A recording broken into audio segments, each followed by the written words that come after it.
देखो हेडिंग दिया है गुरुत्व के अधीन गिरती वस्तु का ऊर्ध्वाधर गति, ठीक है ना। तो हम लोग जब पिछले चैप्टर 2 में गति का समीकरण पढ़े थे ना, गति का पहला समीकरण, गति का दूसरा समीकरण, गति का तीसरा समीकरण, ठीक ना। उस समीकरण में जैसे पहला समीकरण था, ठीक ना, तो गति का समीकरण में कौन दिए थे? न्यूटन ही दिए थे। पहला जैसे था v बराबर u प्लस ए टी था ना, तो वहां पर जो है त्वरण ए था, क्या था? ए। यहाँ पर त्वरण g हो जाएगा, क्या हो जाएगा? यानी यहाँ पे बनेगा, अगर बनाया जाएगा ना, तो v बराबर u प्लस जी टी बनेगा ना। क्या बनेगा? v बराबर u माइनस जी टी। तो कहाँ पर जो है प्लस लगेगा, कहाँ पर माइनस लगेगा, ठीक ना। इसका कैलकुलेशन हम लोग क्या करेंगे, इसमें पढ़ेंगे, कहाँ प्लस लगेगा, कहाँ पर माइनस लगेगा। देखो यहाँ पे, और इस पे जो उसी समीकरण को आगे बढ़ाना है जो कि हम लोग पिछले चैप्टर में पढ़ चुके हैं, यानी चैप्टर 2 में हम लोग पढ़े हुए हैं, ठीक ना। चैप्टर 2 में जैसे पढ़े हैं, कॉपी उल्टा के चेक करना। देखेंगे यहाँ पे पिछले अध्याय में क्या होता है? चैप्टर, ठीक ना। पिछले अध्याय में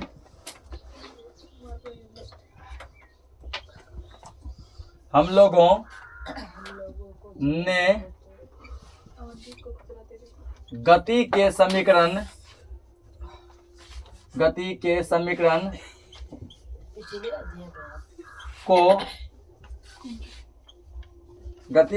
को इस प्रकार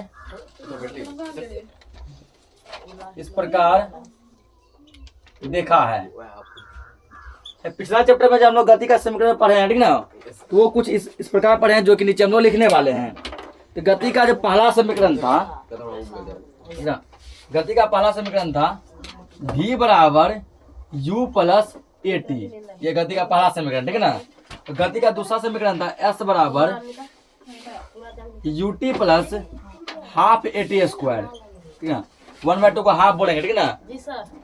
s बराबर U T plus half A T square. और तीसरा समीकरण था v स्क्वायर बराबर u स्क्वायर प्लस 2as। ये जो है गति का 3 समीकरण था, ठीक ना। पहला क्या था? v बराबर u प्लस ए टी। दूसरा क्या था? s बराबर U T plus half A T square. तीसरा था v square equal u square plus 2as।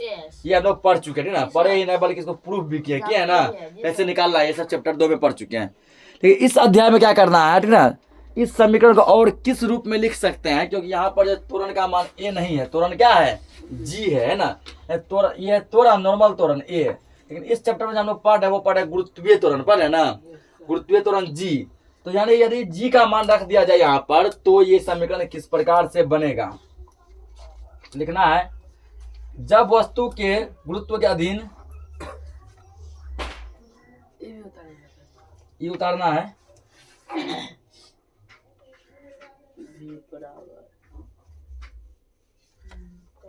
जब वस्तु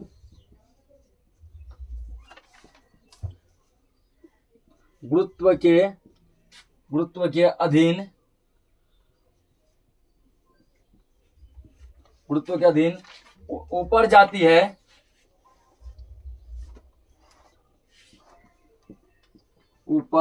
है, या ऊपर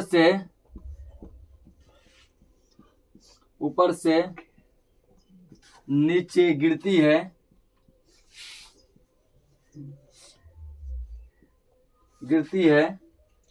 तो इस स्थिति में,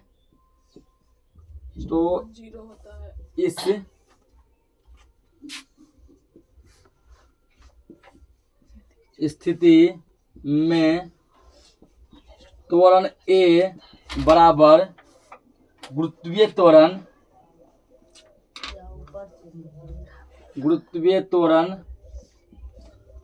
g हो जाती है।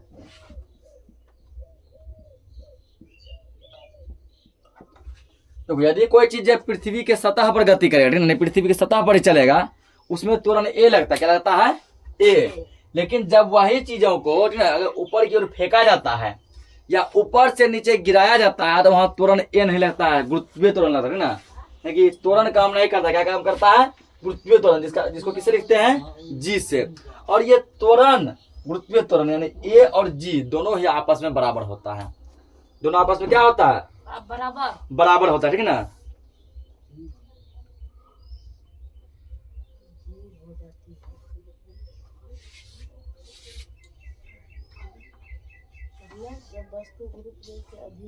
ना इतना लिख दिया। इसमें और लिखना है। अब देखो यार दो कंडीशन आएगा। पहला कंडीशन वस्तु या तो ऊपर जाएगा, दूसरा कंडीशन क्या है, वस्तु या तो नीचे आएगा, ठीक ना। अगर ऊपर जाएगा तो जी का मान नेगेटिव होगा या पॉजिटिव, अगर नीचे आएगा तो जी का मान नेगेटिव होगा या पॉजिटिव। तो यहाँ पर तुमको आगे सिम लिखना है, ठीक ना। जब वस्तु लिख दो, जब वस्तु ऊपर फेंका जाता है, जब वस्तु को ऊपर फेंका जाता है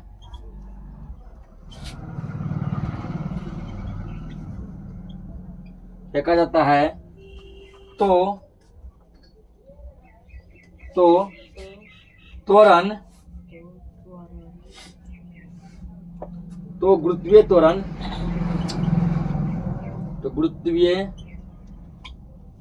त्वरण ऋणात्मक। देखो अगर वस्तु को नीचे से ऊपर की ओर फेंकेंगे, ठीक ना, तो त्वरण जो होगा वो क्या होगा, ऋणात्मक, नेगेटिव, यानी जी बन जाएगा तुम्हारा माइनस जी, ठीक ना। जब वस्तु को ऊपर फेंका जाता है तो दो बार लिखा गया है, तो गुरुत्वीय त्वरण ऋणात्मक होता है, यानी जी के बदले क्या लेंगे, माइनस जी का प्रयोग करेंगे, ठीक ना, जी के बदले माइनस जी। अब यदि मान के चलो वो वस्तु जो ऊपर से नीचे गिरता है, लिखेंगे अगला कंडीशन कि जब वस्तु नीचे गिरती है, जब वस्तु नीचे गिरती है तो गुरुत्वीय त्वरण क्या होगा, ऋणात्मक की धनात्मक, यहाँ धनात्मक हो जाएगा। अगर जब नीचे गिरेगा तो धनात्मक यानी कि प्लस जी हो जाएगा। गुरुत्वीय त्वरण धनात्मक होता है। धनात्मक को किससे दिखाएंगे, प्लस से, ऋणात्मक को माइनस से, ठीक ना। अब जो है ये समीकरण को अब किस प्रकार लिख सकते हैं, ठीक है, इतना पहले नोट करो। सब नोट कर लिया था। तो अब जो ये गति का 3 समीकरण था, ठीक है ना, तो अब इसको जो है नए रूल के अनुसार यदि जो है त्वरण के बदले गुरुत्वीय त्वरण जी लिया जाए, ठीक ना, और यदि वस्तु ऊपर फेंका जाए तो किस प्रकार लिखेंगे, यदि वस्तु नीचे गिराया जाए तो किस प्रकार लिखेंगे, ठीक ना। तो यहाँ लिखना है कि इन दोनों स्थितियों में, उसी के नीचे लिखना है, इन दोनों स्थितियों में, हाँ जहां तक लिखा है, इन दोनों स्थितियों में गति समीकरण इसमें भी सर देंगे को लाइन लिखिए पहले। इन दोनों स्थितियों में गति समीकरण को निम्न प्रकार, निम्न मतलब नीचे जो दिखाएंगे, निम्न प्रकार से व्यक्त किया जाता है। अब वही समीकरण जो कुछ इस टाइप से बनेगा, ठीक है, जो कि यहाँ बताने वाले हैं। निम्न प्रकार से व्यक्त किया जाता है, या तुम लोगों को लिखना है, ठीक ना, ऊपर जाने में, ऊपर जाने में, नीचे आने में, नीचे आने में, नीचे आने में, ठीक ना, ऊपर जाने में, नीचे आने में।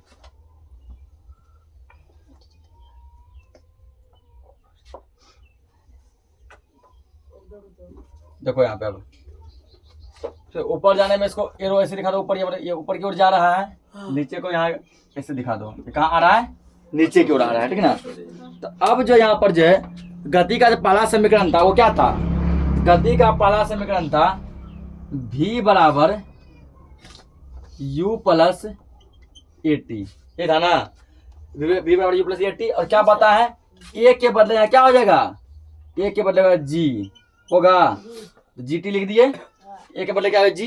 और क्या बोला गया है, जब वस्तु जो है ऊपर की ओर फेंका जाता है तो जी का मान माइनस हो जाता है, यानी ऊपर यहाँ माइनस होगा, क्या होगा माइनस, v बराबर u माइनस जी टी होगा ना। और दूसरा समीकरण जब बनेगा, अगर वस्तु जो ऊपर यदि जाएगी तो ये बनेगा, ठीक ना। अब बताओ, जैसे यहाँ देखो, फॉर एग्जाम्पल जैसे कोई चीज यहाँ से यहाँ था, ठीक ना, ए पॉइंट पर, धरती पर यदि बी पॉइंट तक यहाँ तक गया, ये दूरी तय किया, क्या तय किया, दूरी, ठीक ना, डिस्टेंस। और दूरी को हम एस से लिखे थे, किससे लिखे थे, एस से। फॉर्मूला मेरा बना था एस बराबर UT plus UT plus half eighty, ये बना था। अब यहाँ पे बताओ, ऊपर की ओर फेंक रहे हैं ना, वस्तु पहले यहाँ था, यहाँ फेंके, ये दूरी होगा कि ऊंचाई होगा, ऊंचाई, क्या होगा, ठीक है। जब वस्तु ऊपर से नीचे या नीचे से ऊपर जाता है तो ये ऊंचाई होता है, ऊंचाई एच से लिखते हैं, एच मतलब हाइट, एच मतलब हाइट, और हाइट मतलब क्या होता है, ऊंचाई, ठीक है ना, एच फॉर हाइट, हाइट मतलब ऊंचाई। यानी यहाँ एस दूरी नहीं लिखा, क्या बन जाएगा, ये एच बन जाएगा, हाइट बन गया। अब बोला गया कि ए के बदले क्या लो, जी लो, ऊपर या नीचे क्या जी लो, जी ले लिए, ठीक ना, और ऊपर फेंक रहे हैं ना तो माइनस बोला गया, माइनस जी लो, तो ये माइनस जी होगा और यहाँ प्लस होगा, प्लस गुना माइनस क्या होगा, माइनस, ठीक है ना। यहाँ दूसरा समीकरण बनेगा एच बराबर UT minus half G T square, ठीक है ना। उसके बाद तीसरा समीकरण था जैसे वी स्क्वायर बराबर यू स्क्वायर प्लस 2as, ये था ना। यहाँ पर जब ऊपर फेंक रहे तो माइनस हो जाएगा, हो जाएगा ना। ए के बदले क्या हो जाएगा, जी, और एस, एस क्या है, दूरी है ना, लेकिन यहाँ ऊंचाई ले रहे हैं हम ना, ऊंचाई क्या हो जाएगा, एच, ठीक ना। यानी कि v square equal u square minus 2gh, जहाँ वी स्क्वायर है अंतिम वेग, यू है प्रारंभिक वेग, जी है गुरुत्वीय त्वरण, एच है ऊंचाई।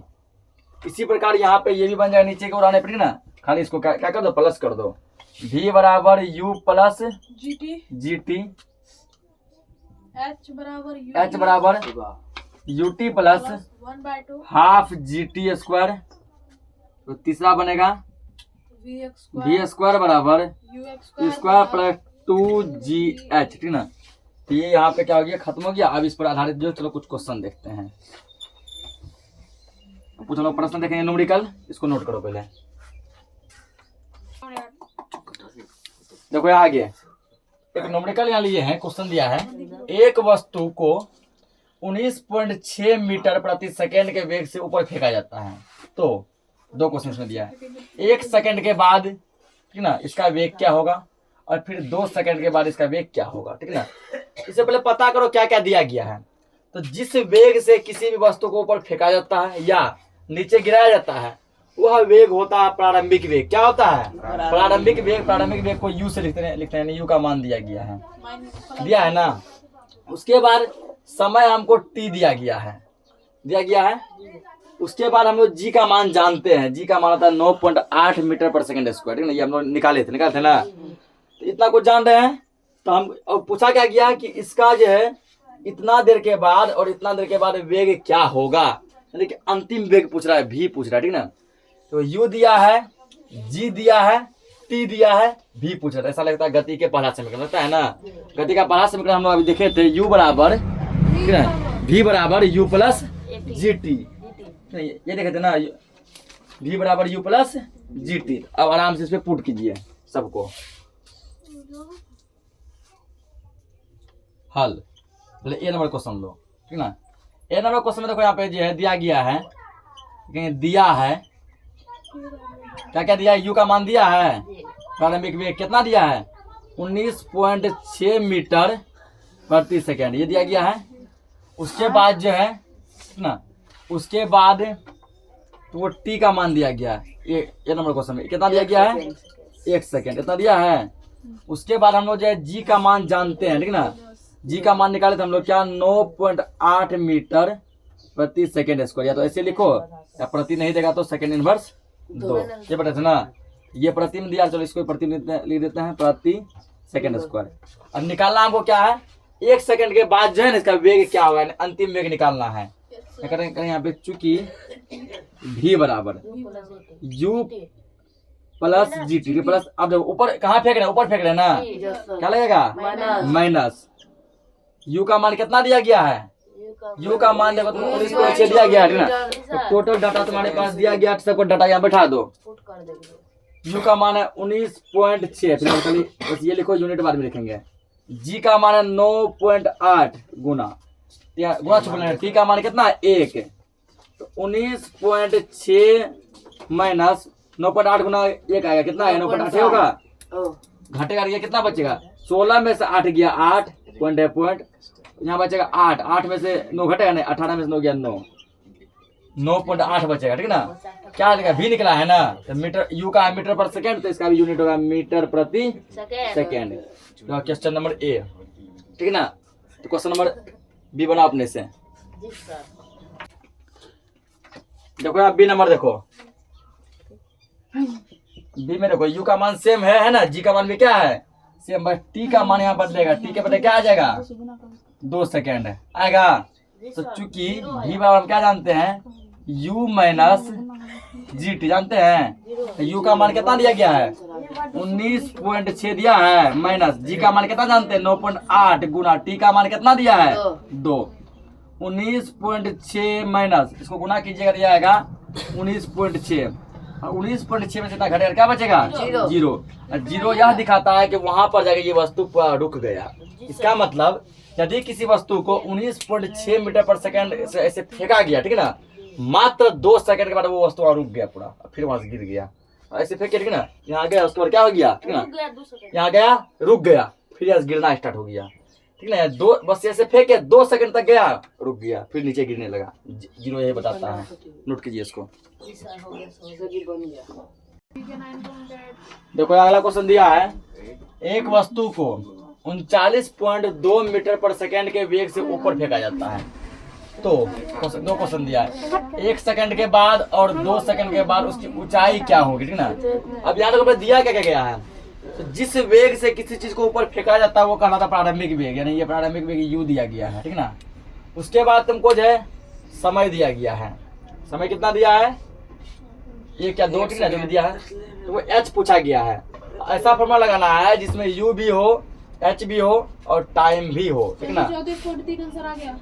तो हम लोग यहाँ पर जैसे फॉर्मूला लगाएंगे तो ये नंबर दिया है क्या क्या दिया है, u बराबर दिया गया 39.2 मीटर प्रति सेकेंड, ये दिया है।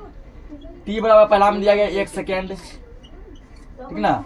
उसके बाद हमको निकालना है क्या, h निकालना है ना, तो h यदि निकालना है तो हम लोग दूसरा फॉर्मूला जानते हैं, चूंकि h बराबर ut ऊपर फेंक रहे हैं ना, क्या होगा माइनस होगा ना, ut minus half gt square. G का मान हम लोग जानते हैं, कितना जानते हैं 9.8 मीटर प्रति सेकेंड स्क्वायर, ये जानते हैं।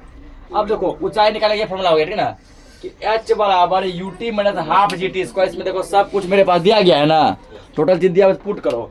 u का मान कितना दिया है 39.2 गुना t का मान दिया 1 लिखो माइनस 1/2 गुना g का मान है 9.8 गुना t का मान 1 का स्क्वायर। 39.1 जब गुना करेगा 39.2 को 1 से 39.2 ही होगा, माइनस कटेगा, ये कटाओ इसको, करे 2 चौके 4.9 8, 1 पर 8 18 2 में 18, 4.9 गुना 1 क्या आएगा 4.9 ही आएगा, घटाओ इसको, 2 में से 9 घटेगा नहीं, 12 में से 9 गया 3 पॉइंट, 8 में से 4 गया 4, 3 का 3। अब क्या निकाले h निकाले, h को लिखेंगे मीटर में हाइट को, ठीक ना, 34.3 मीटर स्क्वायर। इसी प्रकार बी नंबर बनाओ। मेरा बन गया सर। देखो आप बी नंबर देखो, तो जिससे नहीं बना वो देखो, जिससे बन गया है बढ़िया वाली बात है। देखो क्वेश्चन नंबर ए हो या बी, u का मान दोनों के लिए सेम होगा ना, हल्ला नहीं। g का मान भी क्या होगा सेम, किसका मान बदलेगा t का मान। t बराबर यहाँ कितना दिया गया है 2 सेकेंड, ये दिया गया है ना, t का मान कितना दिया गया है 2 सेकेंड, ठीक ना। हमको निकालना है क्या है, h निकालना है ना। तो देखो हम लोग जानते हैं क्योंकि h बराबर ut माइनस हला नहीं हाफ gt स्क्वायर। u का मान कितना दिया है 39.2 गुना t का मान है 2 माइनस 1/2 गुना g का मान कितना है 9.8 गुना t स्क्वायर 2 का स्क्वायर। 39.2 गुना कीजिए, 2 दूना 4 पॉइंट, 9 9 18 18 से 1 3 6 1 7 78.4 माइनस 1/2 गुना 9.8 गुना 2 ना 4, इधर कटेगा 2 ना 4, ठीक ना। इसको भी कटा सकते थे, कोई दिक्कत की बात नहीं है। 78.4 माइनस गुना करो, 8 ना 16 का 6 हासिल 1, 9 ना 18 1 19, 19.6 घटाओ, 14 में से 8 गया, 14 में 6 गया, 8 बचेगा। यहाँ बचा कितना 17, 17 में से 9 गया 8, यहाँ पर 6 में से गया 5, 58.8 मीटर इसका आंसर हो जाएगा। नोट कीजिए इसको। धन्यवाद।